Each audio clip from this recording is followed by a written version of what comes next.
Okay, so the best way to do this is to consider all the possibilities. Now, firstly, if we consider the extreme cases, so what if B was contained within A, or if B was a subset of A?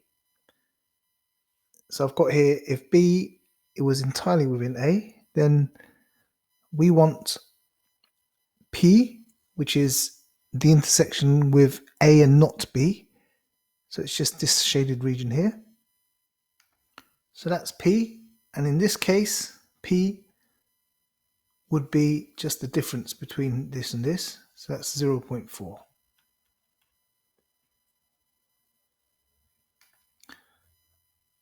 Now, supposing B was not a subset of A, so we can consider this possibility where it's partly inside A, and in which case P is just this section here, the intersection of A with not B, so everything outside of B, and we want this section here. Or it could be completely separate, and in which case the intersection of A with everything outside of B is simply just the whole of A itself. So in that extreme case, it's going to be P will be between this and the other extreme case, which is 0.6, which is the entire A. That's A and that's B. And B is completely separate from A. So the intersection of A with not B is the entire probability of A, which is 0.6.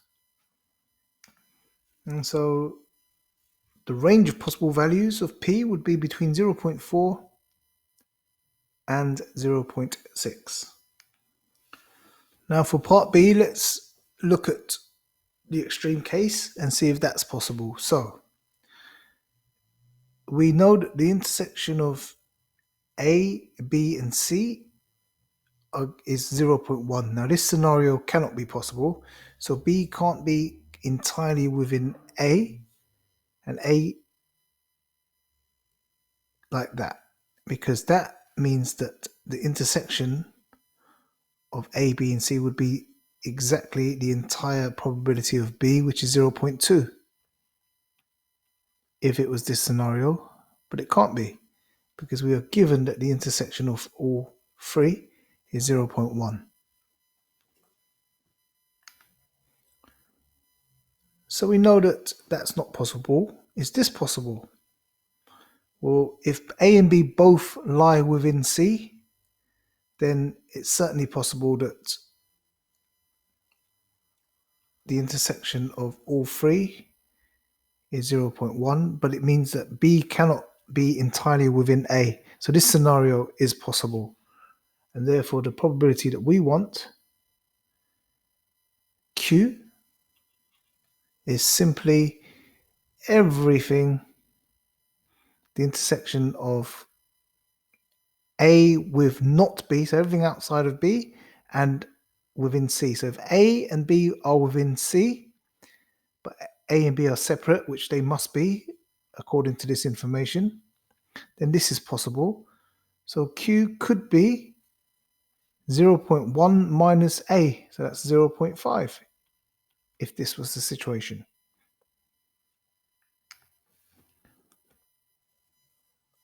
But this is also possible,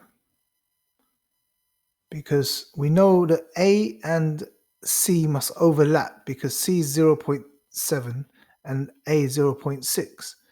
So this scenario is also possible, but they must overlap by at least 0.3. So if this is 0.1, then you can push out A as far as you want, but there has to be an overlap of 0.3, because 0.6 and 0.7 makes 1.3, and we know that the probability can't exceed 1. So the overlap must be 0.3. We know that this section is 0.1, so what's left is 0.2. And that's the probability in this case where A and B are partly outside of C, and if they were inside, then it would be 0.5, but if they're partly out, it will be between 0.2.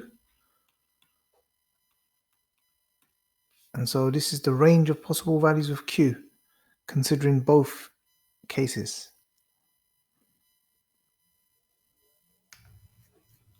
And really in this question, we can see that the use of Venn diagrams is very useful for us to picture what's going on and deciding the range of values.